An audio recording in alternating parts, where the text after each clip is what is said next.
Perdido fui, mas en los brazos de mi Jesús hallé el camino que mi alma buscaba. Entre sombras caminé hasta que su luz tocó mi corazón y entendí lo que es vivir de verdad. Fui polvo y lágrimas, pero su amor me levantó y me llamó hijo.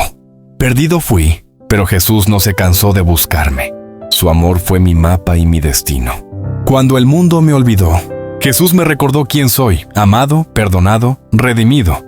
Fui naufragio y Él mi puerto seguro. Fui silencio y Él mi canto eterno. Perdido fui entre mis errores, pero en su gracia hallé un hogar que nunca se apaga. Jesús me encontró cuando yo ya no me buscaba, y en su mirada descubrí el amor que no se rinde. Perdido fui, pero su misericordia me abrazó y me hizo nuevo. Donde mi culpa gritó, su perdón susurró: Hijo mío, vuelve a casa.